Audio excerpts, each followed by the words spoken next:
Charge induction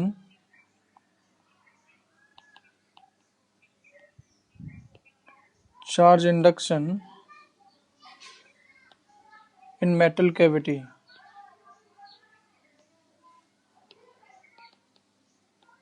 ठीक है ना, इस टॉपिक के बारे में बात कर रहे थे। ठीक है, देखो अपन लोग इसमें बात करेंगे मेटल कैविटीज के बारे में। ठीक है, कि अगर कोई कंडक्टिंग बॉडी है, अगर उसके अंदर मैं कैविटी क्रिएट करता हूँ, है ना, उसके अंदर चार्ज रखता हूँ या जो भी प्रोसेस है उसमें किस तरीके से इंडक्शन होता है। ठीक है ना, इंडक्शन इफेक्ट होने वाला है, उसके बारे में बात करने वाले हैं। देखो मान लेते हैं कि हमारे पास ये कोई मेटल बॉडी है, दिस इज मेटल बॉडी। ठीक है, यानी कंडक्टिंग बॉडी हमारे पास। ठीक, इसमें से मैंने यहाँ पर एक कैविटी क्रिएट की। कैविटी का मतलब समझते हो कि नहीं, किसी पोर्शन को मैंने रिमूव कर दिया, वहां से इतने पोर्शन को मैंने क्या किया है, रिमूव कर दिया है। मान लेते हैं कि अभी जो मेटल बॉडी है दिस इज न्यूट्रल। कैसी है बेटा, ये न्यूट्रल है ना, बाद में देखेंगे चार्ज होगी तो क्या होगा। तो इस केस में देखो, चाहे न्यूट्रल बॉडी हो चाहे जैसी भी हो, लेकिन with in the volume charge इसमें स्टे नहीं कर सकता है कि सारा का सारा चार्ज सरफेस पर ही रहता है, ये बात अपने को क्लियर है। ठीक है, और कहीं भी मेटल बॉडी के अंदर कहीं भी इलेक्ट्रिक फील्ड जीरो होता है। किसी भी पॉइंट पर अगर देखें तो किसी भी पॉइंट पर inside the metal body always electric field कितना होता है बेटे, जीरो के बराबर। ठीक है, बस इतना चीज अपन लोगों ने पढ़ रखी है। अब देखो मान लेते हैं कि इस कैविटी के अंदर एक मैंने चार्ज रखा है क्यू के बराबर। ठीक है, एक पॉइंट पर मैंने क्यू के बराबर चार्ज रख दिया है। तो होगा क्या कि ये जब भी मैं सराउंडिंग में किसी मेटल बॉडी के सराउंडिंग में कोई चार्ज रखता हूँ तो वहां पर इंडक्शन होता है। इंडक्शन की वजह से सरफेस पर चार्ज इंड्यूस होता है। क्लियर है कि नहीं। अब देखो, तो यहाँ पर सरफेस पर कुछ ना कुछ चार्ज इंड्यूस हो जाएगा इनर सरफेस पर। ठीक है कि नहीं, उसकी इनर सरफेस पर चार्ज इंड्यूस हो जाएगा। तो ये मान लेते हैं कि इस पर जो चार्ज इंड्यूस हुआ, अगर ये पॉजिटिव है तो मान लेते हैं कि नेगेटिव चार्ज इंड्यूस हो गया इसकी सरफेस पर, और ये चार्ज फॉर एग्जांपल मान लेते हैं Q1 के बराबर है। ठीक है, ये अपन लोगों ने अज्यूम कर लिया कि इतना चार्ज इंड्यूस हो गया। अब ये नेगेटिव चार्ज है, ठीक, जो भी है, मान लो पॉजिटिव है नेगेटिव है, अपने आप समझ में आ जाएगा कैसा चार्ज आने वाला है। अब देखो बेटा, इसमें अगर मैं आपसे ये पूछता हूं कि ये बॉडी पहले न्यूट्रल थी, ये बॉडी कैसी थी बेटा, न्यूट्रल थी, इसकी इनर सरफेस पर चार्ज इंड्यूस हो गया मान लेते हैं Q1 के बराबर, तो बता सकते हो कि आउटर जो सरफेस होगी इस पर चार्ज कितना इंड्यूस होना चाहिए। आवाज आ रही है बेटा कि नहीं, आवाज क्लियर है कि नहीं, -Q1। ठीक है कि नहीं, क्योंकि टोटल बॉडी कैसी है, न्यूट्रल है। अगर इस सरफेस पर, एक सरफेस पर Q1 आ गया तो ऑब्वियस सी बात है यहाँ पर -Q1 चार्ज इंड्यूस हो जाएगा, है ना। क्लियर है कि नहीं, ये बात समझ में आ रही है कि नहीं। अब देखो, अब इस बॉडी में देखना है कि ये वाला जो Q1 है, Q1 की वैल्यू कितनी होने वाली है। उसके लिए मैं यहाँ पर गॉस लॉ का यूज करूंगा। मान लेते हैं कि मेटल बॉडी के अंदर ही एक एनक्लोजिंग सरफेस मैंने ड्रॉ की, this is the Gaussian surface. ये जो सरफेस बनाई है मैंने गॉसियन सरफेस है। क्या आप बता सकते हो कि इस सरफेस से कितना फ्लक्स इमर्ज आउट करेगा, बता सकते हो कि नहीं, कितना फ्लक्स जाएगा बेटा, बोलो। Flux can be written as E dot dA, लिख सकते हैं कि नहीं, बोलो कितना होता है बेटा ये, Q enclosed upon epsilon not, होता है कि नहीं होता है। बताओ मुझे ये कितना आना चाहिए, फ्लक्स कितना इमर्ज आउट करेगा, बोलो भाई। 0। क्यों इमर्ज करेगा, क्योंकि सरफेस के किसी भी पॉइंट पर इलेक्ट्रिक फील्ड कितना है यहाँ पर, 0। इलेक्ट्रिक फील्ड कितना है यहाँ पर, 0। अगर सरफेस पर इलेक्ट्रिक फील्ड 0 हो तो E डॉट डी ए भी कितना हो जाएगा, 0। यानी कि जो चार्ज इंड्यूस हो, जो हमारे पास जो फ्लक्स आ रहा है वो 0 हो गया। यानी बोलता हूं कि Q एनक्लोज, टोटल जो सरफेस के द्वारा एनक्लोज चार्ज है, this is also equal to 0। ये 0 के बराबर होना चाहिए। ये बात समझ में आएगी नहीं। टोटल चार्ज एनक्लोज कितना है यहाँ पर, बताओ क्यों हो गई, मोहक बताओ भाई क्यों होगी इलेक्ट्रिक फील्ड 0, बोलो भाई। बेटा मेटल बॉडी के अंदर किसी भी पॉइंट पर ऑलवेज इलेक्ट्रिक फील्ड क्या होता है, 0। ठीक है कि नहीं। देखो अब ये टोटल चार्ज जो एनक्लोज है वो कितना है, क्यू आपने चार्ज रखा था और आपने Q1 इंड्यूस मान लिया था, दिस इज इक्वल टू 0 होना चाहिए। ठीक है, इसका मतलब मैं बोल सकता हूं जो इंड्यूस चार्ज होगा that must be equal to minus Q. ये बात क्लियर हुई कि नहीं? This is the induce charge. ये क्या है बेटा? ये induced charge on inner surface, ये इनर सरफेस पर इंड्यूस चार्ज है। ये क्लियर है कि नहीं? चाहो तो इसको साइड में लिख लेना ताकि आगे समझ में आ जाए कि इतना चार्ज क्यों इंड्यूस हो रहा है ना। तो इसको बना लो पहले, फिर उसके बारे में बात करते हैं ना। फिर उस जो इंपॉर्टेंट पॉइंट है उसको मैं लिखवा दूंगा यहाँ पर। ये लिख लेना, ये क्या है हमारे पास? गॉसियन सरफेस कंसिडर किया। This is Gaussian surface.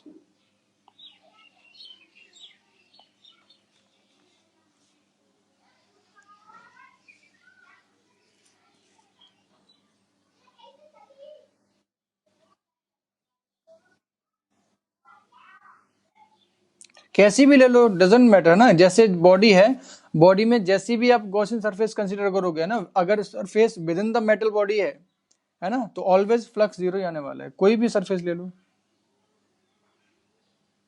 Spherical ले लो या कैसी भी इरेगुलर शेप की ले लो, क्या फर्क पड़ेगा इससे, है ना? क्योंकि आपको पता है किसी भी पॉइंट पर, चाहे इरेगुलर शेप लोगे या स्फेरिकल लोगे, है ना, ऑलवेज इलेक्ट्रिक फील्ड कितना आने वाला है उसकी सरफेस पॉइंट पर, किसी भी पॉइंट पर? जीरो। आंसर आपके पास वही आने वाला है।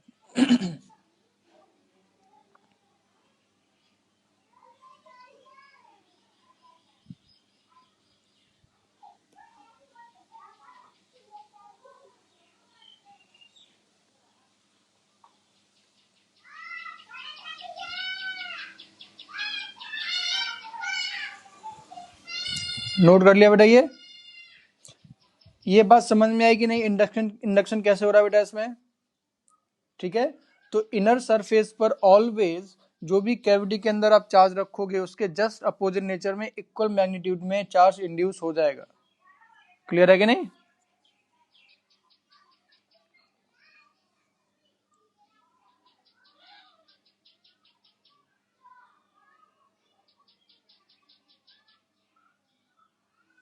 नोट कर लिया बेटा? ये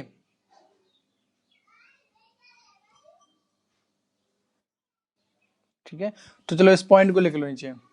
लिखो, if a point charge q is placed, a point charge q is placed inside the metal cavity, inside the metal cavity, then minus q charge will induce minus q charge will induce on the inner surface of cavity, inner surface of metal body, and plus q charge will induce on outer surface of metal body.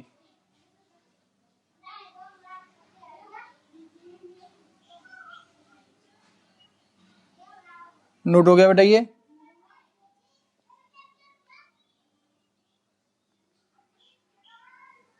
Note कर लिया?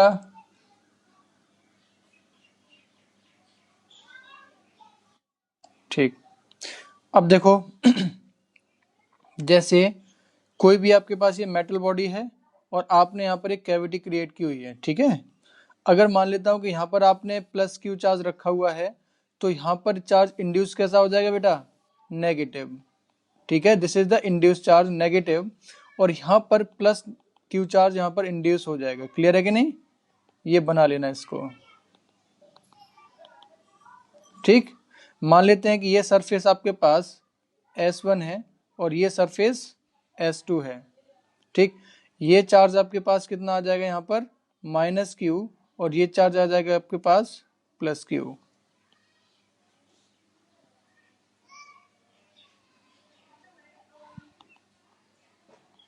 Induced charge on surface S1 कितना आ जाएगा बेटा? ये अगर आपने plus Q charge रखा हुआ है तो माइनस क्यू के बराबर। Induce charge on surface S2, ये कितना आ जाएगा बेटे, प्लस क्यू। चलो अब देखो, अगर मैं चार्ज, ऑलरेडी मैं चार्ज बॉडी के बारे में बात कर रहा हूं, ठीक है ना। If Q charge is given to metal body, इतना चार्ज आपने दे रखा है, मेटल बॉडी को इतना चार्ज दे रखा है। जैसे कोई भी आपके पास कंडक्टिंग बॉडी है ये, ठीक, ये कैविटी क्रिएट की मैंने, अगर इसको चार्ज दे दिया क्यू के बराबर, ठीक, ऑलरेडी ये चार्ज बॉडी है ना, तो सारा का सारा चार्ज कहां पर रहेगा, इसकी आउटर सरफेस पर ही डिस्ट्रीब्यूट हो जाएगा। और डिस्ट्रीब्यूशन में सरफेस चार्ज डेंसिटी कैसे वेरी करती है, अपने अपन लोगों ने पहले पढ़ा था, इनवर्सली प्रोपोर्शनल टू आर के बराबर, यानी नॉन यूनिफॉर्मली, अगर इरेगुलर सरफेस है तो ये इरेगुलरली ये डिस्ट्रीब्यूट हो जाएगा सारा का सारा चार्ज, ठीक। अब देखो, ठीक है, कैविटी है, अगर मैं यहाँ पर क्या रखता हूँ, एक चार्ज रखता हूँ, आपने यहाँ पर चार्ज रख दिया क्यू के बराबर, ठीक है ना, प्लस क्यू के बराबर, तो बाय इंडक्शन वापस से मैं देखूं, ठीक है ना, अगर मैं वापस से इसमें गॉसियन सरफेस कंसीडर करूंगा, ठीक है, तो टोटल यहाँ पर charge enclosed by the Gaussian surface कितना होना चाहिए, 0। इसका मतलब डेफिनेटली यहाँ पर जो चार्ज इंड्यूस हो जाएगा वो माइनस चार्ज इंड्यूस होगा, और उसका मैग्नीट्यूड कितना हो जाएगा, क्यू के बराबर, ठीक है, यानी माइनस क्यू चार्ज यहाँ पर इंड्यूस हो जाएगा। अब देखो टोटल चार्ज कितना होना चाहिए, यहाँ पर क्यू होना चाहिए, क्लियर है कि नहीं। तो यहाँ पर इसकी आउटर बॉडी पर, बाहर वाली सरफेस पर चार्ज कितना हो जाएगा बेटा, ये कि ऑलरेडी माइनस क्यू आ चुका है, तो यहाँ पर कितना हो जाएगा, ये क्यू प्लस क्यू के बराबर, ठीक है। जो भी पहले से है उसमें वो ऐड हो जाएगा, अगर ये क्यू ना होता तो प्लस क्यू हो जाता, ठीक है। तो जो भी ऑलरेडी है उसमें वो चार्ज इसमें ऐड हो जाएगा। अब इसमें एक एग्जाम्पल करते हैं अपन लोग ना।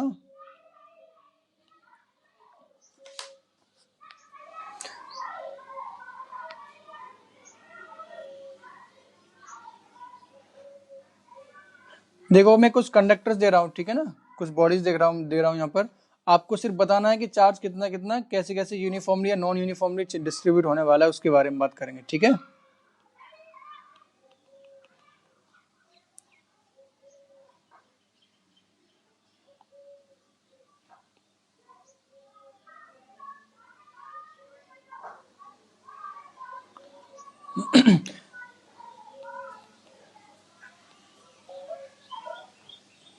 देखो ये आपके पास बाहर जो सरफेस है वो एकदम स्फेरिकल सरफेस है, कैसी है बेटा, ये स्फेरिकल सरफेस, ठीक है ना।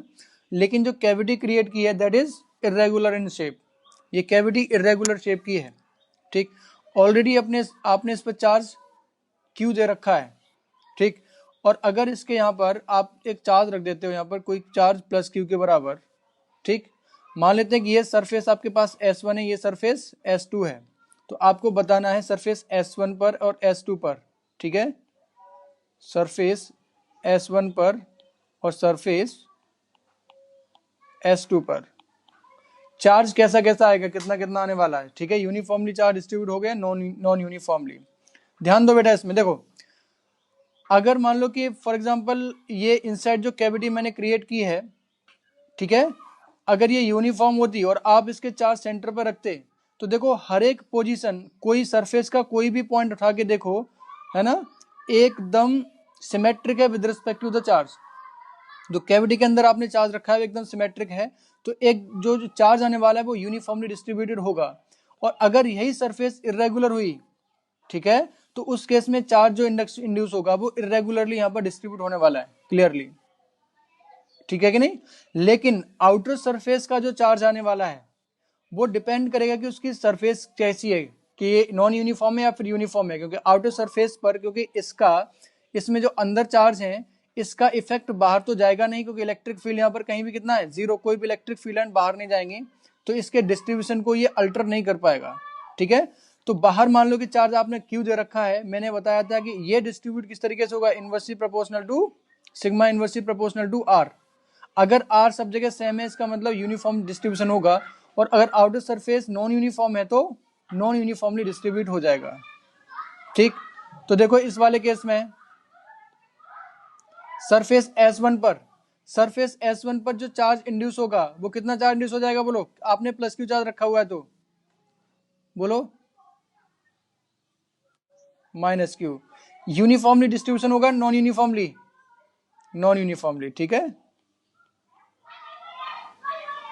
ठीक, सरफेस S2 पर बोलो चार्ज कितना आ जाएगा, टोटल चार्ज बोलो, plus Q. Uniform non uniform, uniform. Clear है कि नहीं? हाँ बोलो। हम्म हम्म चलो देखते हैं, इसके बारे में बात करते हैं। देखो देखो, जैसे कि मान लो कि मैं अभी सिर्फ एक हॉलो कंडक्टर ले रहा हूं, ठीक है, हॉलो कंडक्टर। अगर आप इस पर चार्ज देते हो, सप्लाई करते हो क्यू, ये यूनिफॉर्मली डिस्ट्रीब्यूट होगा या नॉन यूनिफॉर्मली? यूनिफॉर्मली होगा, है ना। नॉन यूनिफॉर्मली चार्ज डिस्ट्रीब्यूट हो गया। अगर इसके सराउंडिंग में कोई चार्ज रख देता हूं क्यू के बराबर, अभी क्या ये यूनिफॉर्मली चार्ज डिस्ट्रीब्यूशन रहेगा या बदल जाएगा, अल्टर हो जाएगा? बोलो, अभी भी यूनिफॉर्म रहेगा या बदल जाएगा?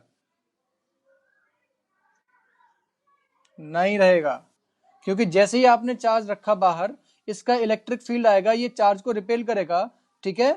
इसका मतलब इसकी जो सेंटर ऑफ चार्ज थी इधर शिफ्ट हो जाएगा, इसका जो सेंटर ऑफ चार्ज है, पूरा चार्ज यहां पर मान सकते थे, अब ये सेंटर ऑफ चार्ज इधर शिफ्ट हो जाएगा। ये लोग अपन लोग पहले बात कर चुके हैं, बात समझ में आएगी नहीं? इसमें बेटा किसी को कंफ्यूजन तो नहीं?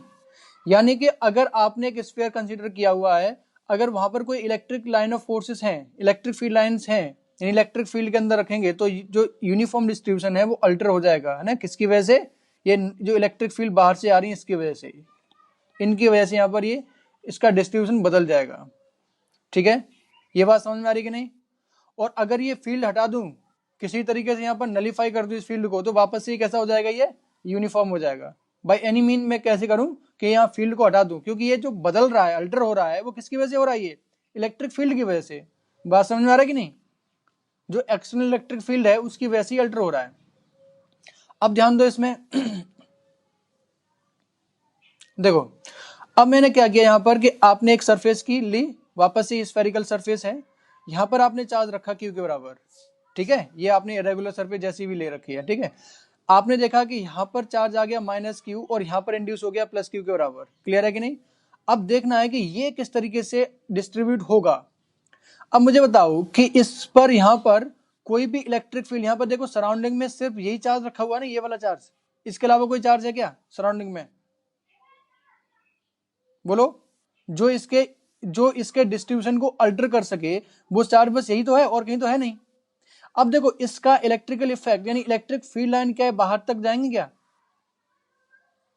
बोलो, नहीं जाएंगी। क्यों नहीं जाएंगी? क्योंकि ये मेटल सरफेस है, ये ब्लॉक कर देगा, इलेक्ट्रिक फील्ड लाइन यहां पर नहीं होती, इसकी वजह से कोई भी इलेक्ट्रिक फील्ड लाइन बाहर नहीं जाएंगी, ठीक है। आप चाहे कितना भी चार्ज रखो, बाहर में इलेक्ट्रिक फील्ड नहीं जाएगा इसका, ठीक है कि नहीं? इसका मतलब ये हो गया कि एकदम इंडिपेंडेंट डिस्ट्रीब्यूशन होगा बाहर सरफेस का, कि इनर सरफेस पे कैसा डिस्ट्रीब्यूशन हो डजंट मैटर। क्लियर है कि नहीं? क्योंकि अल्टीमेटली यहां पर कोई फील्ड लाइन है नहीं जो इसको डिस्ट्रीब्यूशन इसका बदल सके। नेक्स्ट एग्जांपल लिखो इसमें,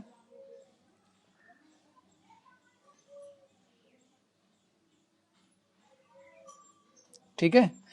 आपने क्या किया, यहाँ पर ये मेटल बॉडी है, मेटल बॉडी का ये सेंटर दोनों का है ना कंसेंट्रिक है, जो कैविटी भी है उसका भी सेंटर ये है, ठीक। ये सी, अगर चार्ज को मैंने यहीं पर सी पर ही रख दिया, क्यू है ना, यहाँ पर लिखे ना Q is at the common centre at the centre of cavity, spherical है, ठीक है नहीं। अब बताओ इसमें, बोलो सरफेस S1 पर कितना चार्ज आ जाएगा बेटा, ये बोलो, माइनस क्यू, यूनिफॉर्मली। क्लियर है कि नहीं? क्लियर होना चाहिए, क्योंकि देखो सरफेस का कोई भी पॉइंट देखूं तो जो सेंटर पर रखा है एकदम यूनिफॉर्म है कि सिमेट्रिक है कि नहीं?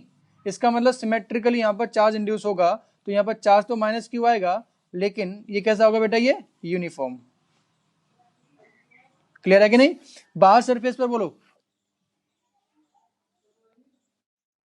प्लस क्यू, क्यू तो है ही नहीं इसमें, चार्ज तो मैंने दिया ही नहीं है ना, इस पर कोई चार्ज नहीं दिया है मैंने, ठीक। तो कितना जाएगा, plus Q. Uniform non uniform, बाहर स्फेरिकल है, यूनिफॉर्म है ना, बाहर स्फेरिकल है, अंदर के डिस्ट्रीब्यूशन पे फर्क नहीं पड़ता उसको, है ना, बाहर इतना चार्ज आ गया, अगर स्फेरिकल है तो डेफिनेटली वो यूनिफॉर्म ही डिस्ट्रीब्यूशन हो जाएगा। ठीक, नोट कर लो इसको फटाफट से, आगे एक दो और एग्जांपल देखते हैं इसमें। नेक्स्ट,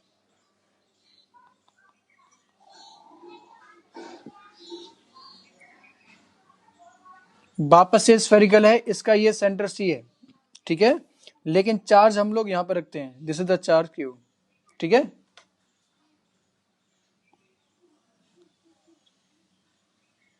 ठीक, और इस पर मान लेते हैं सरफेस पर, इस पर चार्ज दे देते हैं 2Q के बराबर, -2Q के बराबर, आपने चार्ज ऑलरेडी सप्लाई कर रखा है, ठीक है। टोटल चार्ज बताना है अपने को, कहाँ का बनाना, ये वहां पर सरफेस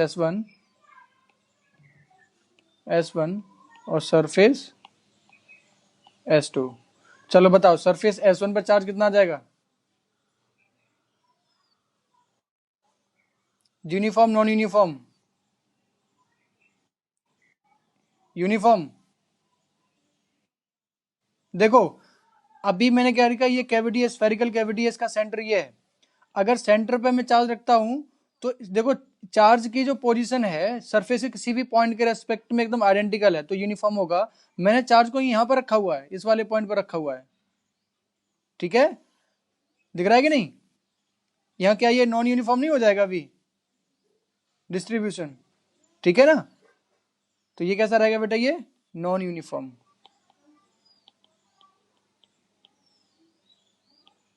सरफेस S2 पर बोलो चार्ज कितना आ जाएगा, -Q, ठीक है, आप क्या करोगे -2Q और +Q, तो ये कितना आ जाएगा बेटा, ये -Q के बराबर।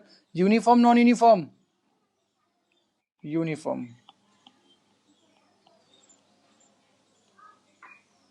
एक और केस लिखो इसमें,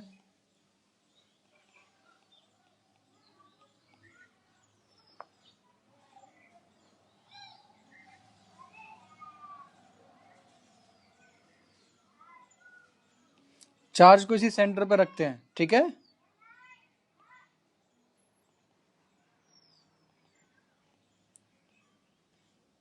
at the centre of cavity.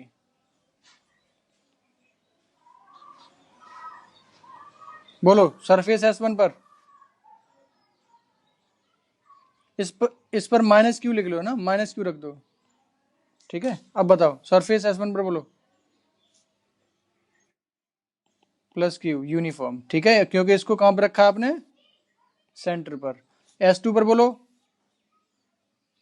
इसके जस्ट अपोजिट हो जाएगा ना, -Q। यूनिफॉर्म नॉन यूनिफॉर्म,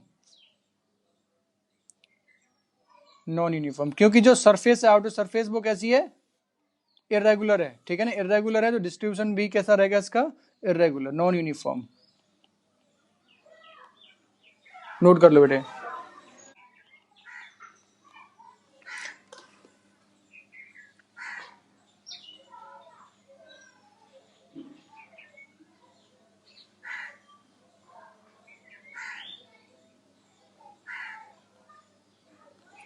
ठीक है,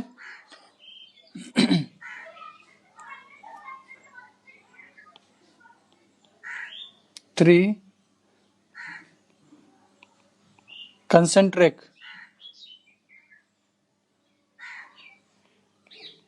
कंडक्टिंग सेल्स,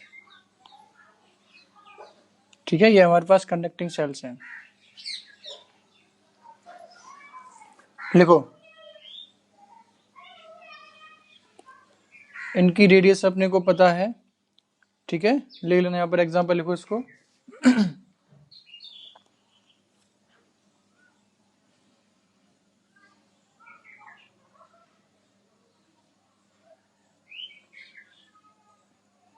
बना लिया बेटा इसको,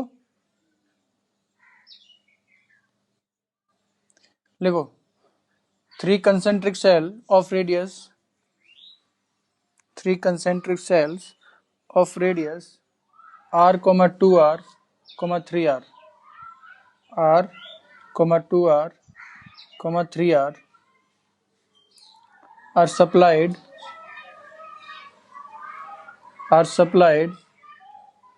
the charge Q1, Q2, Q3 respectively.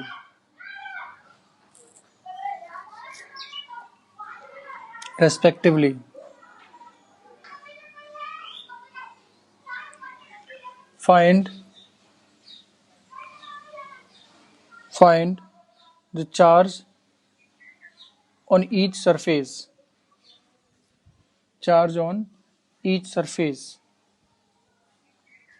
ध्यान देना बेटा, एक चीज को नोट कर लिया कि नहीं?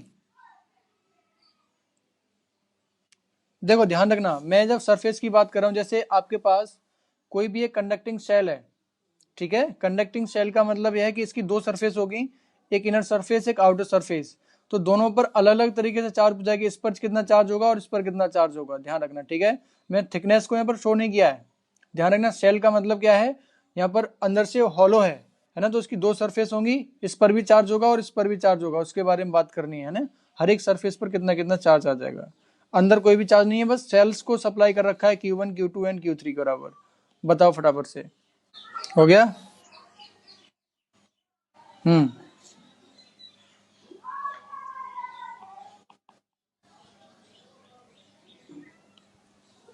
Q3 plus Q1। Inner most इस पर क्या होगा, इसकी इनर सरफेस पर माइनस Q2।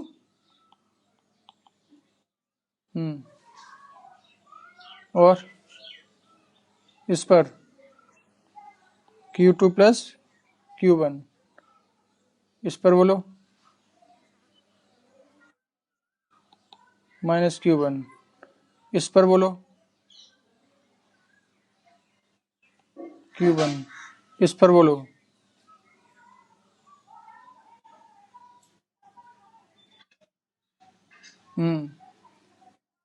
जीरो। ठीक है कि नहीं? अगर आपने कोई भी सेल रखा है, इस पर चार्ज रखा है, तो इनर पर थोड़ी ना रहेगा, सारा का सारा कहाँ जाएगा, आउटर सरफेस पर। ये इनर पर कब आता है, जब अंदर इसके में कुछ चार्ज रखता। ये सबका आंसर सेम आ रहा है कि नहीं, बताओ। शुरू करें, देखो कैसे करेंगे, समझो इसको जिसने नहीं किया है।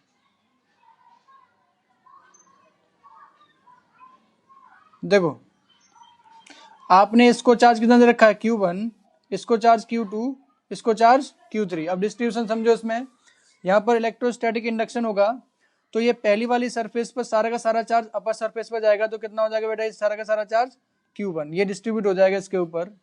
अब क्योंकि देखो अगर यहाँ पर आपने Q1 रखा हुआ, तो इसकी इनर सरफेस पर माइनस Q1 हो जाएगी, नहीं हो जाएगा? यहाँ पर अगर मैं यहाँ देखूँ तो माइनस कितना हो जाएगा बेटा, ये माइनस Q1। क्लियर है कि नहीं?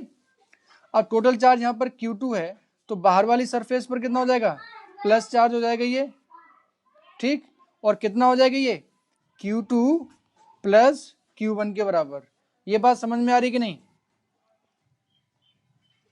बोलो। अब देखो, अब इसकी सरफेस पर चार्ज कितना, ये Q2 प्लस Q1, तो यहां पर कितना इंड्यूस हो जाएगा ये इस वाली सरफेस पर, बोलो।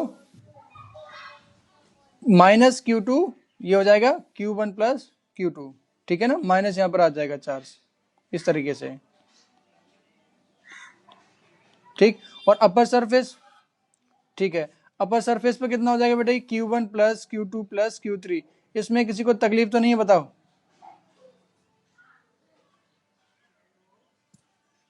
किसी को तकलीफ बेटा इसमें, बोलो भाई। प्रियांश, समझ में नहीं आया तो बोल दिया करो ना। चलो अभी मैं एंड कर रहा हूँ मीटिंग को, ठीक है, वापस से ज्वाइन करो। अभी इंडक्शन का प्रोसेस समझ में आया कैसे करते हैं। जैसे मान लो कि आप, मैंने यहाँ पर एक कंडक्टिंग सरफेस है ये, ठीक है। अगर मैंने यहाँ पर Q चार्ज रखा हुआ है, तो इसकी इनर सरफेस पर कितना आ जाएगा, माइनस Q चार्ज, और इस पर कितना हो जाएगा, प्लस Q चार्ज। ये बात समझ में आती है कि नहीं, बोलो। ठीक है कि नहीं, इतना अपने को क्लियर होना चाहिए। अब देखो इस सरफेस पर मैं क्या करता हूँ अब यहाँ पर दो सरफेस लेता हूँ, मैंने इस पर चार्ज रख दिया Q, ठीक है। तो ये सारा का सारा डिस्ट्रीब्यूट कहाँ हो जाएगा, इसके ऊपर जाएगा, चला जाएगा ये, ठीक है, यहाँ चला जाएगा Q2। अब देखो इसकी इनर मेटल सरफेस पर, ये तो ऐसे समझेगा ना कि ये जो मेटल सरफेस है, इसके अंदर ठीक है, कितना चार्ज रख दिया आपने, क्यू के बराबर रखा हुआ है कि नहीं। ये सिमिलर वही केस है कि नहीं, आगे आपने यहाँ पर क्यू चार्ज रख दिया तो इसकी इनर सरफेस पर कितना चार्ज इंड्यूस हो जाएगा, माइनस क्यू के बराबर। बात समझ में आएगी नहीं, ठीक है। तो यहां पर कितना चार्ज इंड्यूस हो जाएगा, माइनस क्यू, और यहां पर कितना आ जाएगा, प्लस क्यू। होगा कि नहीं होगा। और वहीं में ये करता है कि इस पर चार्ज फॉर एग्जांपल क्यू था, तो क्या होगा कि इस पर तो क्योंकि आपने यहां पर चार्ज इनसाइड में कितना रखा है, क्यू के बराबर, तो इसकी इनर सरफेस पर तो इतना ही रहने वाला है। लेकिन यहां पर ऑलरेडी प्लस क्यू चार्ज था और ये इंडक्शन की वजह से आ गया, तो टोटल चार्ज कितना हो जाएगा, क्यू प्लस क्यू के बराबर। अभी बात समझ में आएगी नहीं प्रियांश।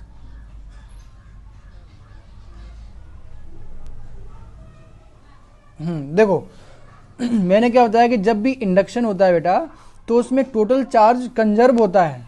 टोटल चार्ज क्या होता है, कंजर्व होता है। देखो अगर ये न्यूट्रल था ये इस समय, ठीक है ना, तो अभी भी न्यूट्रल है कि नहीं, इंड्यूस होने के बाद भी इनर सरफेस पर माइनस क्यू, आउटर सरफेस पर प्लस क्यू।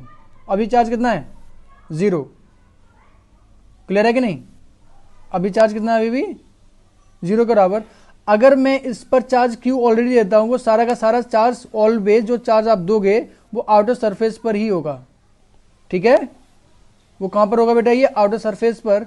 तो देखो इनर सरफेस पर आपने कितना इंड्यूस कर दिया, यहां पर क्यू रखा है तो यहां पर आ गया माइनस क्यू। आउटर सरफेस पर कितना होना चाहिए, इसकी वजह से ये वाला जो माइनस क्यू इंड्यूस हुआ इसकी वजह से यहां पर प्लस क्यू ऊपर आ जाएगा। ऑलरेडी आपने चार्ज कितना दे रखा है, क्यू के बराबर। तो टोटल चार्ज बाहर सरफेस पर कितना हो गया, क्यू प्लस क्यू के बराबर। बात क्लियर हुई कि नहीं बेटा, बताओ। अगर डाउट है तो पूछो मुझे, है ना। ये बात समझ में आ रही कि नहीं, कैसे बोल रहे हो, ठीक है सर। प्रियांश कंफ्यूज लग रहा है मुझे अभी भी, आगे बात, ठीक है।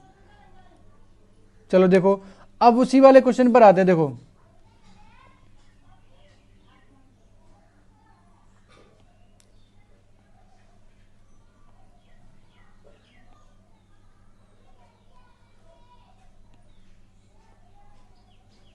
देखो आपने इसको चार्ज कितना दे रखा है बेटा, ये Q1, ठीक है। तो सारा का सारा चार्ज कहां पर आ जाएगा, इसकी आउटर सरफेस पर।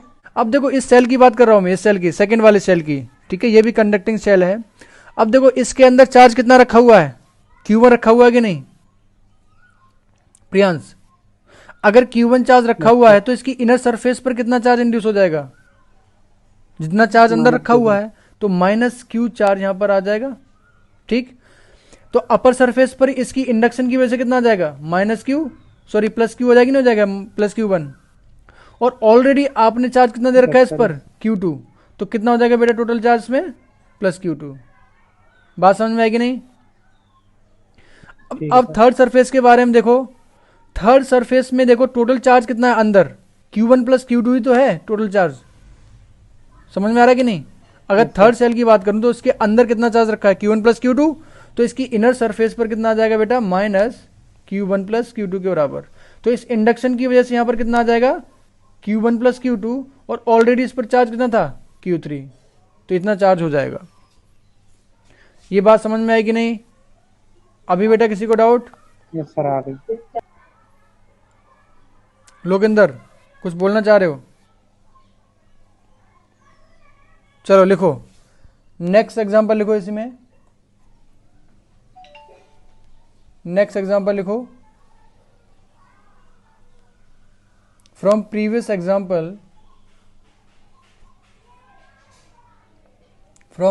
Example, if outer surface of each shell has same charge density, same surface charge density,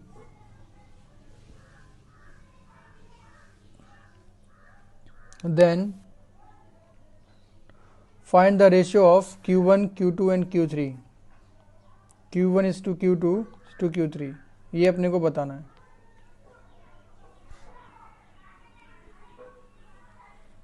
करो बेटा, हमें सिर्फ रेशो बताना है किस रेशो में होना चाहिए। ट्राई करोगे? ध्यान रखना कि जो आउटर सरफेस है हर एक सेल की, उस सेल पर सरफेस चार्ज डेंसिटी, उस सरफेस पर जो है सरफेस चार्ज डेंसिटी कितनी है, तीनों सेल की इक्वल है। तो Q1 Q2 Q3 का रेशियो कितना होना चाहिए आपसे पूछा जा रहा है। ट्राई कर रहे हो कि नहीं? Yes sir. करो फटाफट। Yes sir. सर 1:3:4। 1:3:4 4। रेशियो आ रहा है इसका 1:3:4। बताओ भाई ये सही है गलत है? कोई और आंसर? 5 आ रहा है सर, 1:3:5। 1:3:5 और कोई आंसर? 5। 5 आ रहा है। इतना डिफिकल्ट क्वेश्चन है क्या रे ये? बोलो और क्या आंसर? मोहक 1:3:5। ये आ रहा है। हाँ सर। चलो देखो 1:3:5 लोकेंद्र बोल रहा है। ये आपके पास सेल है, ठीक है।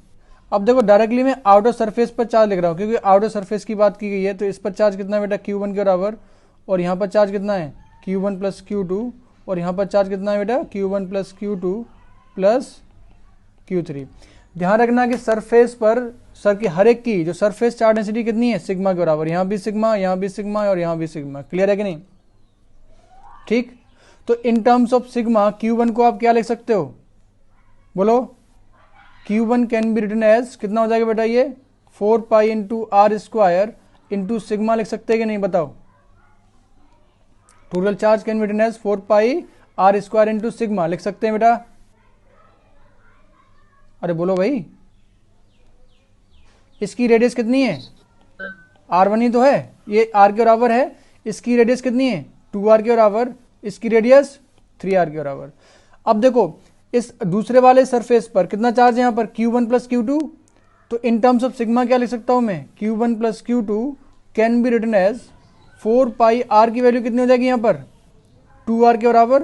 2 इंटू आर का स्क्वायर इंटू सिग्मा लिख सकते हैं कि नहीं? ठीक है, समझ में आ रहा है कि नहीं? थर्ड को अपन लोग क्या लिख सकते हैं? Q1 plus Q2 plus Q3 can be written as 4 pi into 3R का स्क्वायर इंटू सिग्मा लिख सकते हैं कि नहीं? 3 इक्वेशन है, 3 अननोन है, आसानी के साथ रेशियो निकाल सकते हैं कि नहीं? बताओ, रेशियो निकाल सकते हैं कि नहीं? अब देखो हाँ 1 और 2 में अगर मैं रेशियो निकालूं 1 और 2 में, तो Q1 plus Q2 divided by Q1 कितना हो जाएगा बेटा? दोनों का रेशियो में निकालूंगा तो कितना आ जाएगा बेटा? ये 4 के बराबर आ जाएगा। आना चाहिए कि नहीं आना चाहिए? तो यहां से क्या आ जाएगा बेटा? 3Q1 must be equal to Q2। आएगा कि नहीं आएगा? Q2 कितना हो जाएगा बेटा? 3Q2। अब यहां से अगर मैं थर्ड इक्वेशन से लिखूं तो थर्ड इक्वेशन से क्या आ जाएगा बेटा? Q1 plus Q2 plus Q3 this is equal to, अगर इसको मैं डिवाइड कर दूं बाई Q1, ठीक है। तो ये बेटा कितना आ जाएगा? इसका अगर मैं आंसर लिखूं तो कितना हो जाएगा बेटा? ये 9 के बराबर आना चाहिए कि नहीं आना चाहिए? ठीक। यहां से Q3 फाइंड आउट करो, Q3 कितना आ जाएगा? तो Q3 can be written as, Q3 कितना आ जाएगा बेटा? ये 9 into Q1 minus Q1 plus Q2। Q1 plus Q2 यहां से कितना है? यहां से देखो Q1 प्लस Q2 कितना है? 4Q1 के बराबर। तो ये कितना आ जाएगा बेटा? ये 5Q1। रेशियो कितना आ जाएगा बेटा? बोलो। रेशियो आपसे पूछा जा रहा है Q1 is to Q2 is to Q3, ठीक। तो ये रेशियो आ जाएगा इसमें Q1 इज टू, और हमारे पास Q2 आ रहा है 3Q1 और ये आ रहा है आपके पास 5Q1। This is equal to 1:3:5। बात समझ में आई कि नहीं? Yes sir. किसी को कोई कंफ्यूजन? हाँ बोलो। सर एक सेल के अंदर तो 2 सरफेसेस होती हैं, तो दोनों का एरिया क्यों नहीं लिया? बेटा क्या आपसे पूछा गया क्वेश्चन के अंदर? जरा क्वेश्चन को रीड करो। The surface charge density of outer surface, outer surface कितनी है? ठीक है। ठीक है कि नहीं? सरफेस आउटर सरफेस पर चार्ज इक्वल है, वो सरफेस चार्ज डेंसिटी इक्वल है, इनर की नहीं। क्लियर है कि नहीं? तो ये क्वेश्चन पूछा गया है जेई एडवांस के अंदर। क्या ये इतना डिफिकल्ट क्वेश्चन था क्या ये? बताओ भाई। No sir. है ना? ये लोकेंद्र उस दिन पूछ रहा था, ये वही आंसर है। ठीक है ना? ये कौन सा क्वेश्चन नंबर था? Question number 12। ठीक, सर ये दोनों पार्ट पूछे गए थे? नहीं, एक पार्ट पूछा गया था। एक तो ऐसे ही मैंने बताया करने के लिए, आपको पता तो होना चाहिए कि चार्ज इंडक्शन करने के बाद कितना कितना चार्ज सरफेस पर आता है, तभी तो क्वेश्चन कर पाओगे इसको। ठीक है कि नहीं? चलो नेक्स्ट।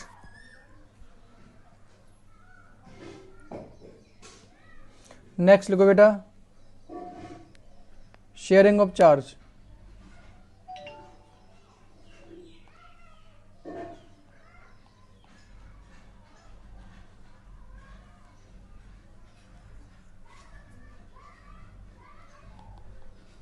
Sharing of charge.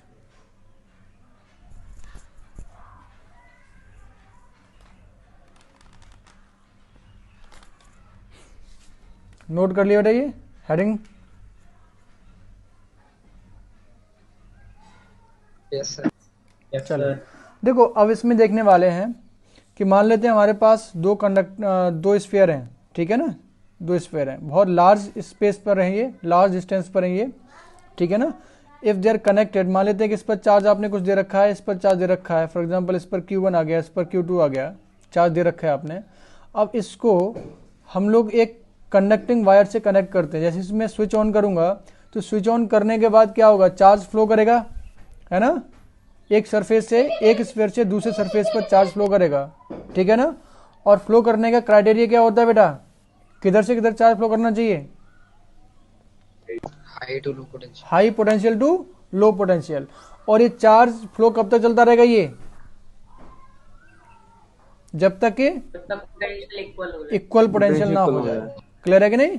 तो लिखो इसमें, मान लेते हैं इस पर चार्ज Q1 रेडियस R1 दे रखी है, और ये हमारे पास radius R2।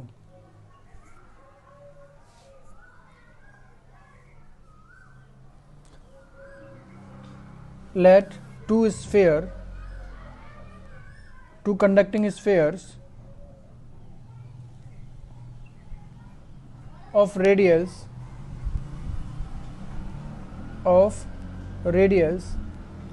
R1 and R2 are separated by a large distance and given the charge Q1 and Q2 respectively, and given the charge Q1 and Q2 respectively.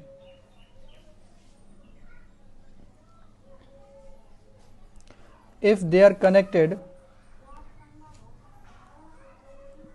by a metallic wire,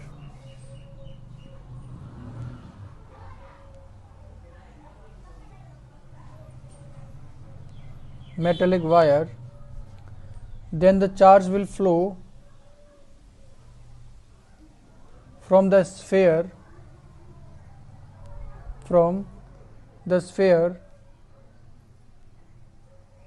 having high potential to the sphere having low potential. High potential to the sphere having low potential. The process continues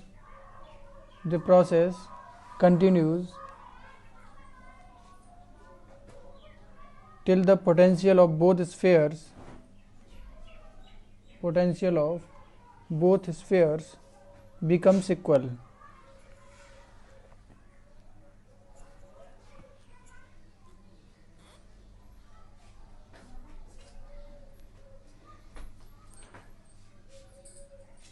ठीक है? बात समझ में आई कि नहीं? बोलो। Yes sir. ठीक है, तो मान लेते हैं कि यहाँ पर ये देखो, पहले आपने Q1 और Q2 दे रखा था। आफ्टर कनेक्टिंग द वायर क्या Q1 Q2 इंटैक्ट रहेंगे क्या? ये बदल जाएंगे। ठीक है कि नहीं? तो मान लेते हैं कि आपके पास जो फाइनल चार्जेस हैं, ठीक है ना, let the final charges are Q1 dash and Q2 dash. Q1 dash और Q2 डैश हो जाते हैं। इनकी वैल्यूज बताओ फटाफट से कितनी कितनी आनी चाहिए।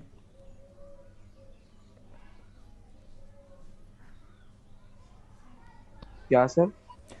मैंने फाइनल चार्ज कितना मान लिया, अज्यूम कर लिया ये Q1, एक इस वाले चार्ज पर, इस वाले स्फीयर पर Q1 डैश हो जाता है, दूसरे वाले पर कितना हो जाता है Q2 डैश।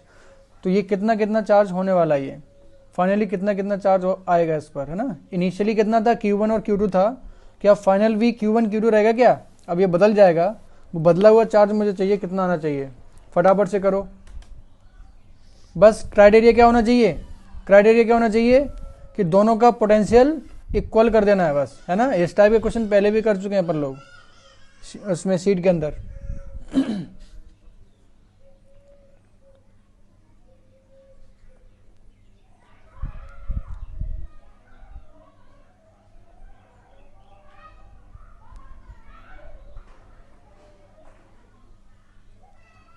देखो मान लेते हैं कि आप, हाँ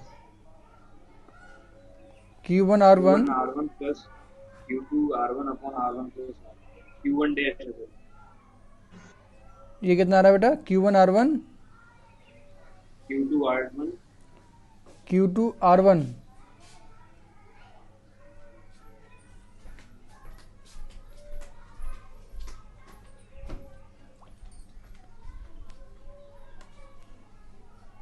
चलो देखो फाइनली क्या और होना चाहिए कि दोनों का पोटेंशियल इक्वल होना चाहिए, दोनों का पोटेंशियल इक्वल कर देते हैं, ठीक है।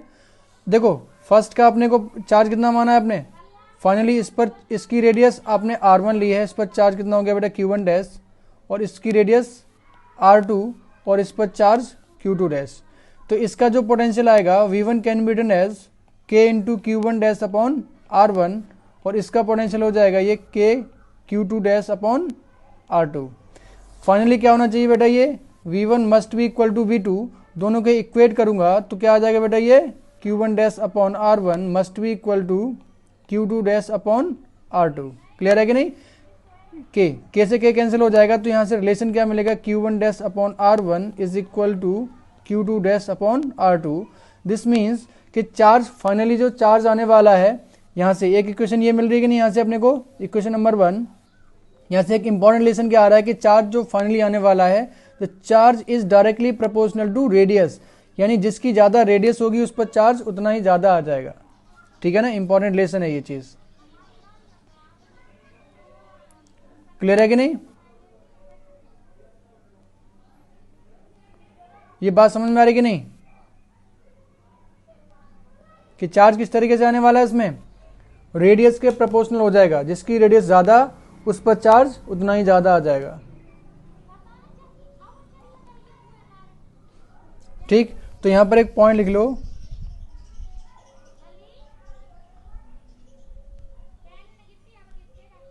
एक पॉइंट लिखो बेटा,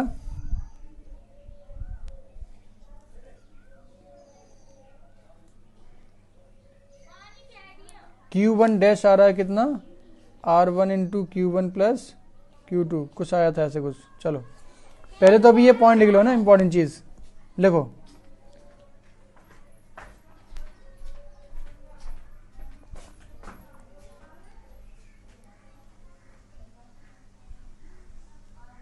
देखो finally the charge will distribute, the total charge will distribute such that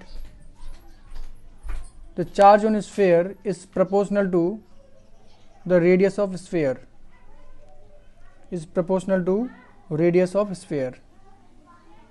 समझ में आ रहा है कि नहीं बेटा, ये किसके प्रोपोर्शनल हो जाएगा बेटा, ये proportional to radius of sphere.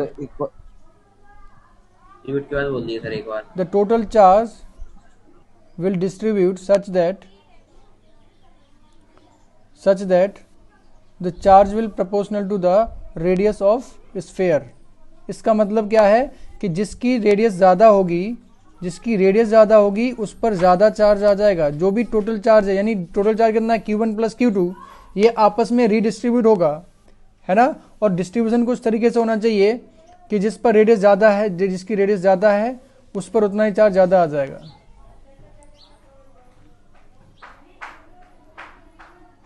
ठीक, अब यहाँ से अपन लोग इक्वेशन निकाल सकते नहीं। दूसरी इक्वेशन, चार्ज यहाँ पर कंजर्व होना चाहिए कि नहीं होना चाहिए, बोलो, फ्रॉम चार्ज कंजर्वेशन।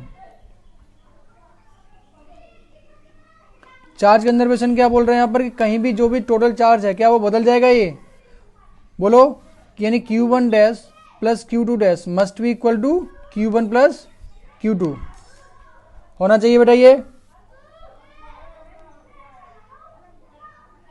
अब देखो Q2 डैश को यहाँ से फर्स्ट इक्वेशन से उठा के रखो, ठीक है ना। फर्स्ट इक्वेशन से Q2 को उठा के रखेंगे तो कितना आ जाएगा बेटा, ये R2 upon R1 into Q1 sorry Q2 dash sorry Q1 dash आ जाएगा ये, और Q2 को रख रहे हैं ना, तो Q1 प्लस Q2 डैश हो जाएगा कितना बेटा, यहाँ से फर्स्ट इक्वेशन से R2 upon R1 into Q1 dash, this is equal to Q1 plus Q2, ठीक। तो ये बेटा कितना आ जाएगा, यहाँ से Q1 कॉमन हुआ, Q1 1 plus R2 by R1, this is equal to Q1 plus Q2। यहाँ से Q1 डैश कितना आ जाएगा बेटा, ये अगर इसको मल्टीप्लाई करेंगे तो ये हो जाएगा अपने पास Q1 plus Q2 upon 1 plus R2 by R1।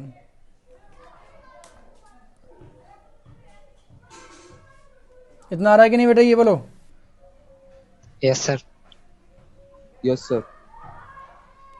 ठीक, सिमिलरली Q2 डैश निकाल सकते हैं कि नहीं, Q2 डैश कितना हो जाएगा, Q1 plus Q2 upon 1 plus R1 upon R2।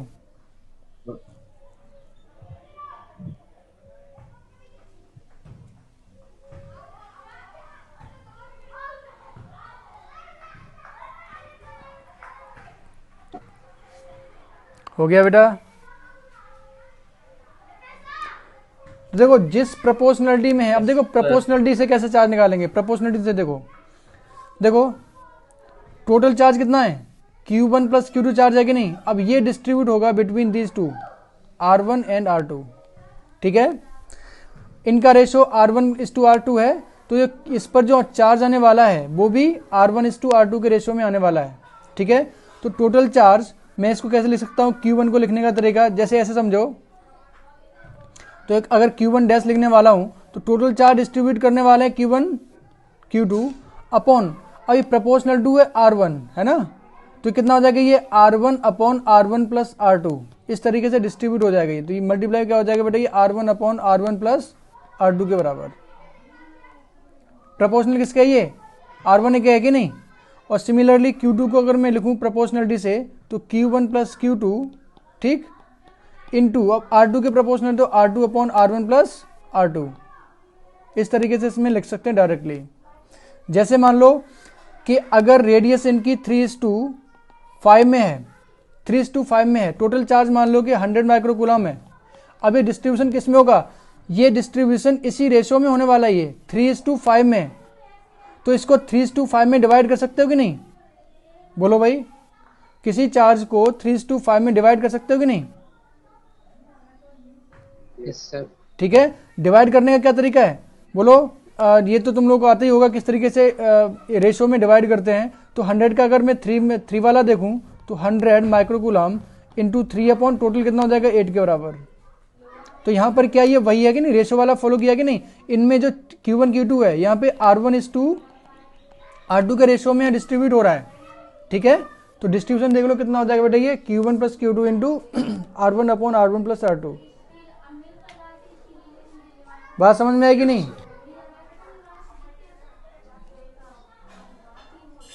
ठीक है। चलो अब इसमें एक और चीज इंपॉर्टेंट, जो हमारे पास चार्ज आ रहा था, charge is proportional to R आ रहा है कि नहीं यानी कि जो फाइनल चार्जेस हैं Q1 dash upon Q2 dash, this is equal to R1 upon R2, आ रहा है कि नहीं तो अगर मैं सरफेस चार्ज डेंसिटी देखूं, if I talk about the surface charge density, तो सरफेस चार्ज डेंसिटी किस रेशो में आ जाएगी, बता सकते हैं कि नहीं। Let sigma 1 and sigma 2 are final surface charge densities.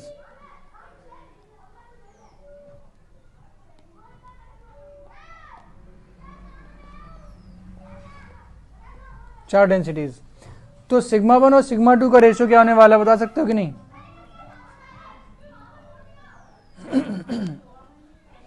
यहीं से वापस से मैं इक्वेशन को देखो, पहले जो हमारे पास स्फीयर है ऑफ रेडियस r1, उसकी सरफेस चार्ज डेंसिटी कितनी है, सिग्मा 1। तो q1 को मैं क्या लिख सकता हूँ, sigma 1 into 4 pi into r1 का स्क्वायर, और q2 को क्या लिख सकता हूँ, sigma 2 into 4 pi into r2 का स्क्वायर लिख सकते हैं कि नहीं भाई? बोलो बोलो भाई। Yes, sir. अगर यहां से मैं दोनों को डिवाइड करूं Yes, sir. तो Q1 अपॉन Q2, ठीक है ना, Q1 डैश है बेटा, ये ना Q1 dash Q2 dash can be written as, कितना आ जाएगा बेटा ये, Q1 इंटू R1 का square upon sigma 2 into R2 का स्क्वायर लिख सकते हैं कि नहीं? अब आपको पता है कि Q1 dash Yes, upon sir. Q2 dash कितना है ये, फ्रॉम इक्वेशन नंबर 1, बोलो, sigma 1 into R2 dash R1 का square upon sigma 2 into R2 का square, this is equal to Q1 dash upon Q2 dash, Q1 dash upon Q2 dash is equal to R1 upon R2 है कि नहीं ये? तो यहां से आपको क्या दिख रहा है कि sigma 1 upon sigma 2 will be R2 upon R1, ठीक, यानी कि sigma surface charge density will be inversely proportional to the radius of curvature, ठीक है ना। अगर इक्विपोटेंशियल सरफेसेस हैं, दोनों इक्विपोटेंशियल है कि नहीं, तो इक्विपोटेंशियल के सरफेस के केस में जो चार्ज डिस्ट्रीब्यूशन को इस तरीके से होगा कि surface charge density will be inversely proportional to the radius of curvature. Clear है कि नहीं?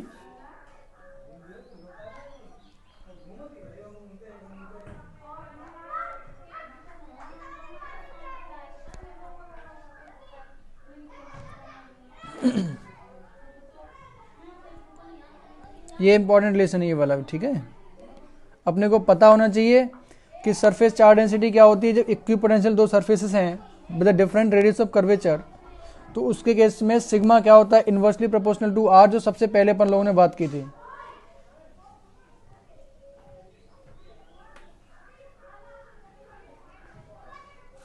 नोट हो गया बेटा, ये नोट कर लिया बेटा कि नहीं?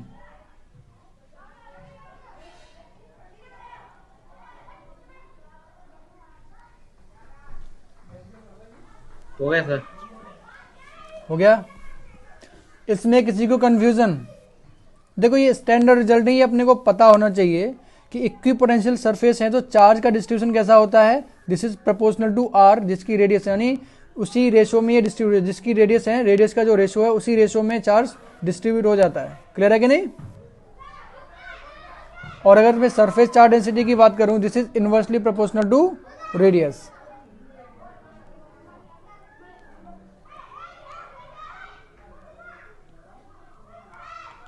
एग्जाम्पल,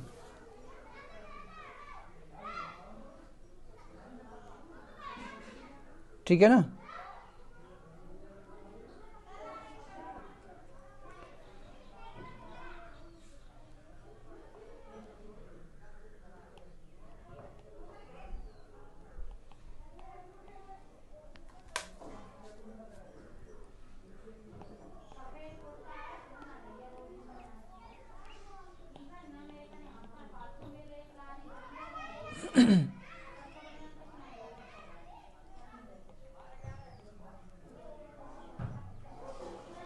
लिखो,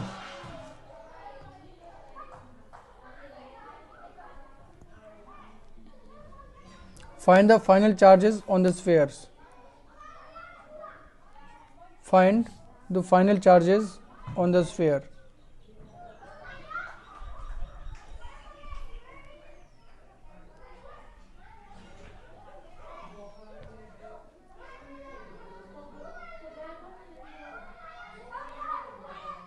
final charge on the spheres. Sir Q1 dash होगा sir 3 microcoulomb, 3 microcoulomb, Q2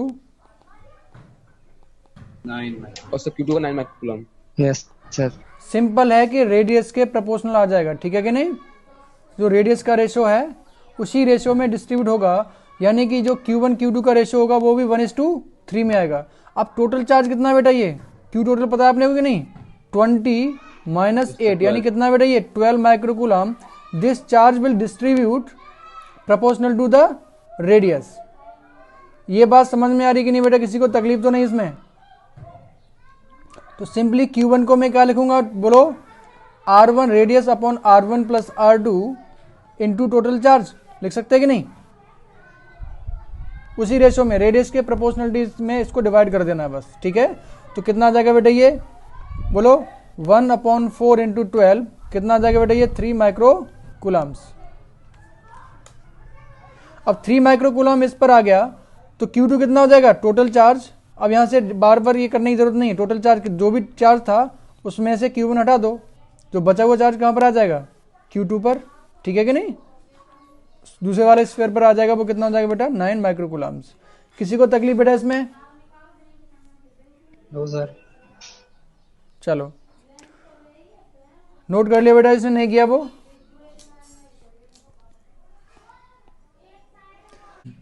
example लिखो।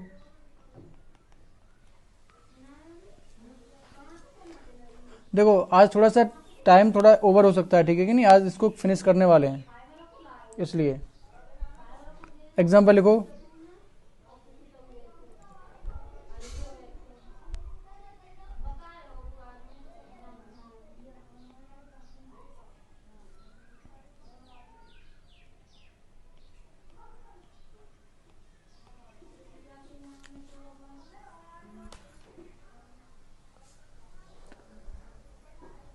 लिखो,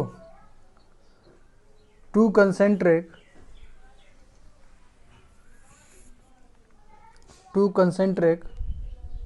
spherical shells, two concentric spherical shells of, लिखना इसमें टू कंडक्टिंग, लिखना ना conducting concentric spherical sales.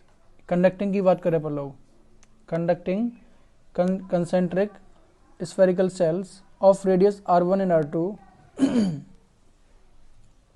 are given the charge of Q1 and Q2 respectively. Given the charge Q1 and Q2 respectively, if these are connected by a metallic wire,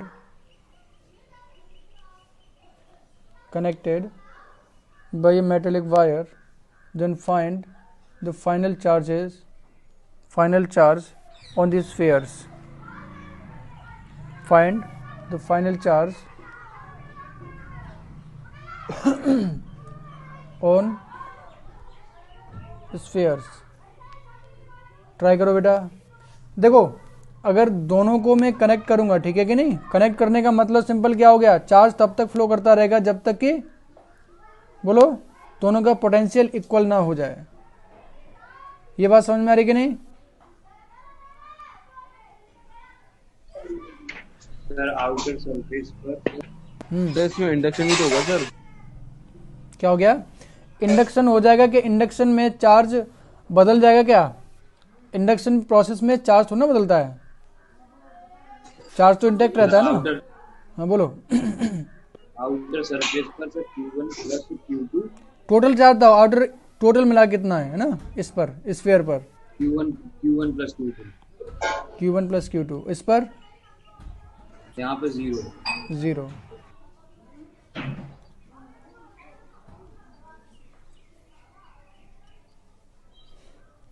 और कोई answer बेटा? और कोई answer बेटा इसका?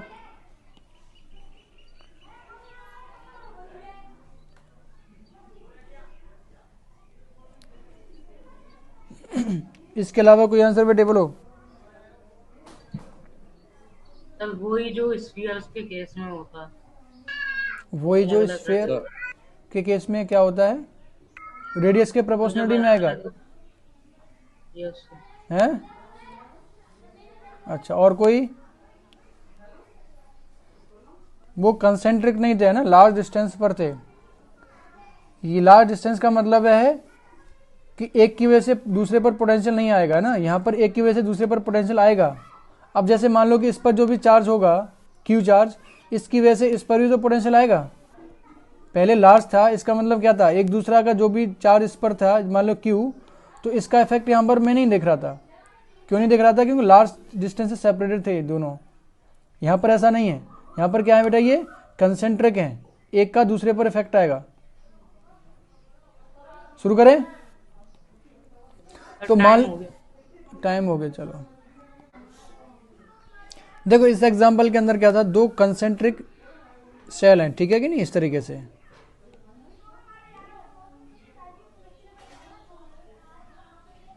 ठीक, दोनों को चार्ज अपने को पता है कितना कितना दे रखा है, ये R1 रेडियस और ये R2 रेडियस। क्लियर है? तो मान लेते हैं कि इस पर फाइनल जो चार्ज आ रहा है, दिस वन Q1 फाइनल और ये Q2 फाइनल, फाइनल चार्जेस अपने लोगों ने लिख रखा है। ठीक है, अब आपको पहली बात तो ये चीज़ क्लियर होना चाहिए, Q1 final plus Q2 final must be equal to Q1 plus Q2 charge conservation से, है ना। जो भी डिस्ट्रीब्यूशन क्या हो रहा है कि टोटल चार्ज आपस में रीडिस्ट्रीब्यूट होगा to make the equal potential of both sphere. दोनों का इक्वल पोटेंशियल करने के लिए इस तरीके से डिस्ट्रीब्यूशन हो जाना चाहिए। ठीक है, तो बताओ सबसे पहले मैं पोटेंशियल लिख रहा हूँ V1, surface one first sphere का जो रेडियस R1 का स्फीयर है उस पर उसका पोटेंशियल कितना हो जाएगा बताओ, कैसे लिखेंगे? इस सरफेस का खुद की वजह से कितना आने वाला है? हाँ, कितना हो जाएगा बेटा ये K into Q1 final upon R1। ये किसकी वजह से हो गया? खुद की वजह से। बाहर वाले स्फीयर की वजह से कितना आ जाएगा इस पर पोटेंशियल? बोलो बोलो भाई, बाहर वाले स्फीयर की वजह से K2 फाइनल अपॉन R1 आएगा R2। ये कैसे भूल सकते हो तुम लोग? जब भी कोई स्फेरिकल सेल है ना, तो इसके अंदर किसी भी पॉइंट पर उतना ही पोटेंशियल आएगा जितना इसका सरफेस का है। ठीक है कि नहीं? ये हमेशा ध्यान रखना। कोई स्फेरिकल सेल है तो उसकी वजह से इनर पॉइंट पर ऑलवेज पोटेंशियल कितना आता है उसकी वजह से, जितना सरफेस का होता है। ये हमारे पास आ गया। V2 कितना होना चाहिए बोलो? V2 खुद की वजह से भी आएगा और इनर वाले की वजह से। खुद की वजह से कितना आ जाएगा? K Q2 final upon R2 आएगा ये। इनर वाले की वजह से बोलो कितना आएगा? अब इनर वाले की वजह से अगर मैं देखूंगा तो इनर वाले की वजह से देखो ये सरफेस बाहर लाई कर रही है, आउटसाइड ऑफ द स्फीयर लाई कर रही है। ठीक है, तो कितना आ जाएगा बोलो इनर वाले की वजह से? K इंटू इस R1 रेडियस के यानी Q1 फाइनल की वजह से इस पर पोटेंशियल, हाँ K Q1 F upon R2। ये बात क्लियर है कि नहीं? K Q1 F upon R2। कोई भी आपने चार्ज इस पर Q रखा है तो इसके आउटर रेडियस पर मान लेते हैं, यहाँ पर रेडियस फॉर एग्जांपल R है तो यहाँ पर पोटेंशियल कितना हो जाता है? सारे चार्ज को कहाँ पर मान लेते हैं? इसके सेंटर पर। तो कितना होता है ये? K Q upon simple R के बराबर। तो सारा का सारा चार्ज अपन लोग सेंटर पर मानेंगे। अब यहाँ से R2 पर अपन लोग देख रहे हैं सिंपल। ये बात समझ में आ रही कि नहीं? अब आपको पता है कि finally V1 must be equal to V2। दोनों के इक्वेट कर दो, इक्वेट करो इसमें तो कितना आ जाएगा? देखो ये इसमें ये वाले दोनों कैंसिल आउट होंगे कि नहीं होंगे ये वाले? तो बचेगा क्या कितना यहाँ पर बोलो? R1 equal to R2। R1 क्या हो गया? तो कुछ आएगा ही नहीं आंसर। तो R1 इक्वल टू R2 आ रहा है। रुको Q1 F 0 आएगा। नहीं Q1 यहाँ से 0 आ। देखो ये हमारे पास इक्वेशन ये आ जाएगी Q1 final upon R1 equal to K into Q1 final upon R2।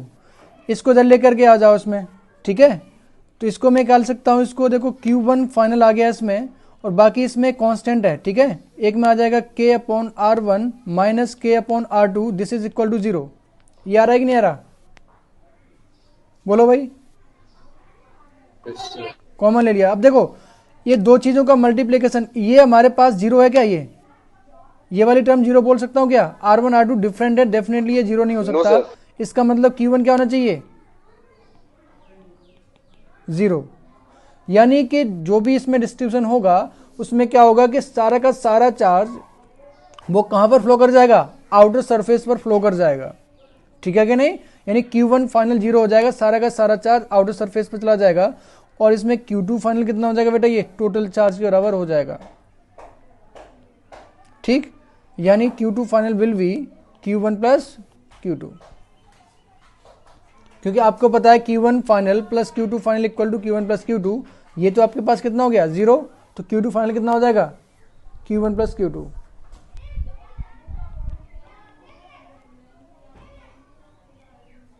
समझ में आया कि नहीं? Yes sir. अब ये हो क्यों रहा है, समझते हो नहीं, जानते हो नहीं क्यों, कैसे क्यों हो रहा है ऐसा? नोट कर लिया कि नहीं बेटा? ये यस सर। नोट कर लिया सबने बेटा?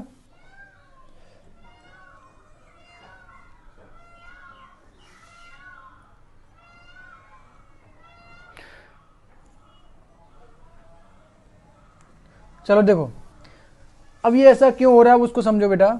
कि जैसे मान लो कि मैंने दो कंसेंट्रिक स्फीयर्स कंसीडर किए, ठीक है, दो कंसेंट्रिक स्फीयर्स कंसीडर किए।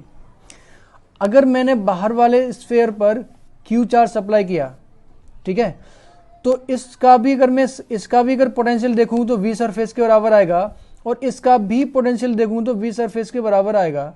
यानी कि अगर दो कंसेंट्रिक स्फीयर्स हैं, उनका दोनों का पोटेंशियल तब इक्वल होगा जब बाहर वाले पर अगर सारा का सारा चार्ज दे रखा है आपने, तो दोनों का पोटेंशियल इक्वल है कि नहीं? क्योंकि आपको पता है कि बाहर वाले की वजह से इक्वल अमाउंट ऑफ पोटेंशियल आता है बाहर खुद पर भी और अंदर वाले किसी पॉइंट पर भी। बात समझ में आ रही कि नहीं? Yes sir. ठीक है ना? इसलिए सारा का सारा चार्ज कहां चला जाएगा? बाहर की तरफ। और अगर आपने बोला कि नहीं यहां पर मैं चार्ज दूसरा लेना चाहता हूं, ये ना, अब इसकी वजह से देखने वाले हैं, तो इसमें क्या होगा? देखो, खुद की वजह से यहां पर VS तो था, इस पर VS था इसकी वजह से। अब आपने एक और चार्ज दे दिया Q2, तो इसकी वजह से एक और पोटेंशियल आ जाएगा, मान लेते हैं V1 डैश, और इस पर भी क्या आ जाएगा? V surface plus V2 dash आ गया। ठीक है? अब देखो, इस वाले चार्ज की वजह से ये वाला जो चार्ज है V1 dash is more than V2 dash, हो जाएगा नहीं हो जाएगा? क्यों हो जाएगा? क्योंकि ये रेडियस कम है और ये रेडियस ज़्यादा है। इस Q2 की वजह से इस वाले पॉइंट पर पोटेंशियल कम आएगा, और इसकी वजह से इस वाले पॉइंट पर पोटेंशियल ज़्यादा आ जाएगा। यानी ओवरऑल ये वाला पोटेंशियल ज़्यादा हो जाएगा, यानी ये वाला हायर पोटेंशियल पर हो जाएगा। आपने कुछ भी चार्ज दिया इसको, तो ये ऑलवेज हायर पोटेंशियल पर हो जाएगा। क्लियर है कि नहीं? तो यहां पर इसको इक्वल करने के लिए क्या हो जाएगा? ये सारा का सारा चार्ज कहां पर फ्लो कर जाएगा? बाहर सरफेस पर।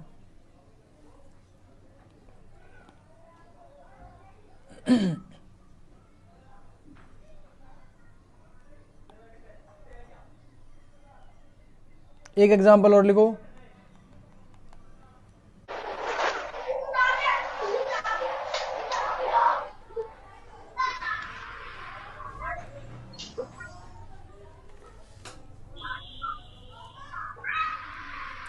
इस पर चार्ज आपने Q दे रखा है, ठीक है, और इस पर चार्ज आपने फॉर एग्जांपल दे रखा है 2Q, और इस पर -3Q। ठीक, रेडियस गिवन है इसकी R, 2R and 3R।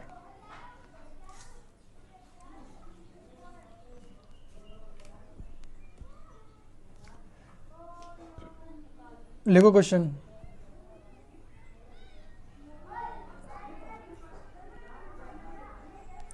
Three conducting concentric spherical cells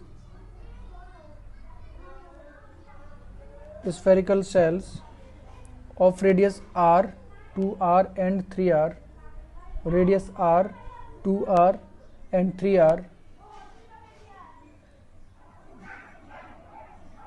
are given the charge Q, 2Q and -3Q respectively.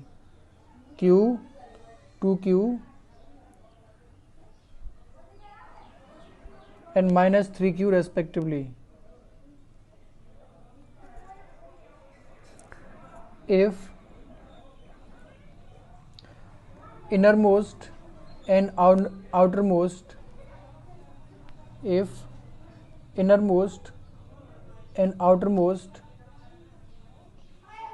spheres are connected by a metallic wire,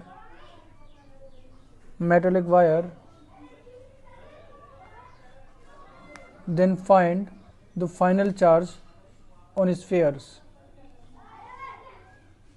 final charge on spheres.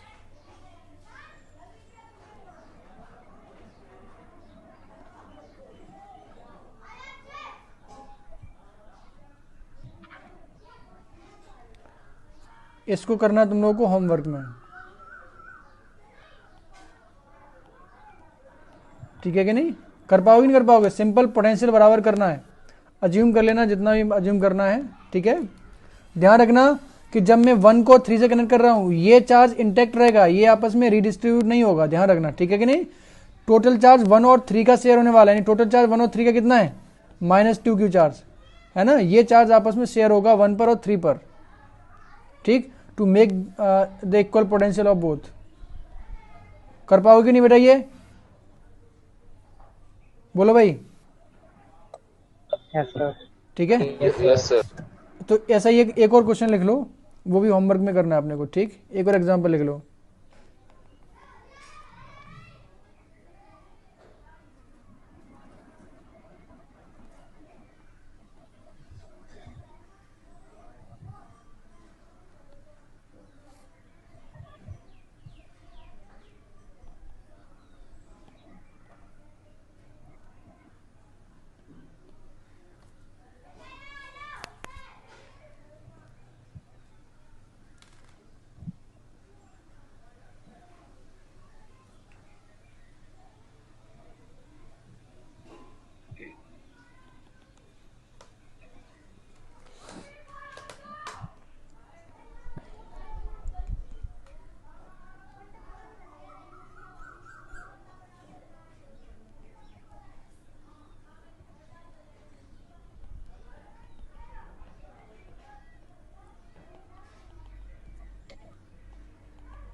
लिखो,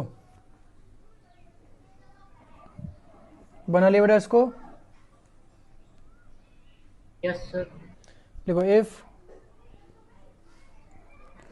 the second sphere is grounded, then find the charge flown to the ground। जैसे ही मैं ground से connect करूंगा तो कितना charge ground की तरफ जाएगा, है ना, ये अपने को पूछा जा रहा है। देखो, ग्राउंडिंग का मतलब समझ में आता है कि नहीं? क्या होता है? जीरो पोटेंशियल, यानी कि ये चार्ज तब तक फ्लो करता रहेगा जब सेकंड स्फीयर का पोटेंशियल कितना हो जाए? 0, ठीक है कि नहीं? तो ये दोनों आपको क्वेश्चन करना है, कर पाओगे? सर हाँ बोलो। सर यहाँ पर इस बात का फर्क पड़ेगा सर, ये जो अर्थ पे जो किया हुआ स्फीयर है वो नॉन कंडक्टर है या कंडक्टर? नहीं, फर्क पड़ेगा ना। अगर ये नॉन कंडक्टिंग होगा तो फ्लो कैसे करेगा चार्ज? बोलो। नॉन कंडक्टिंग, नॉन कंडक्टिंग का हो मतलब जाएगा ना सर? देखो समझो, नॉन कंडक्टिंग का मतलब क्या होता है? जैसे आपने चार्ज जो भी डिस्ट्रीब्यूट किया यहाँ पर, है ना, जैसा भी डिस्ट्रीब्यूशन दिया आपने इस तरीके से, अब ये चार्ज ये फ्लो कर सकता है क्या? क्योंकि चार्ज मूव ही नहीं कर सकता नॉन कंडक्टर के केस में। जहाँ आपने दिया है वो वहीं का वहीं इंटैक्ट रह सकता है, वो चार्ज फ्लो नहीं कर पाएगा। वो यहाँ जो चार्ज है वो यहाँ पर रहेगा, यहाँ जो चार्ज है वो वहीं का वहीं रह जाएगा, फ्लो ही नहीं करेगा। क्लियर है कि नहीं? ये तभी फ्लो कर पाएगा जब ये कंडक्टिंग होगा। बात समझ में आ रही कि नहीं? ठीक है, तो ये 2 क्वेश्चन है आप लोग करोगे, ठीक? और नेक्स्ट क्लास में, हाँ बोलो।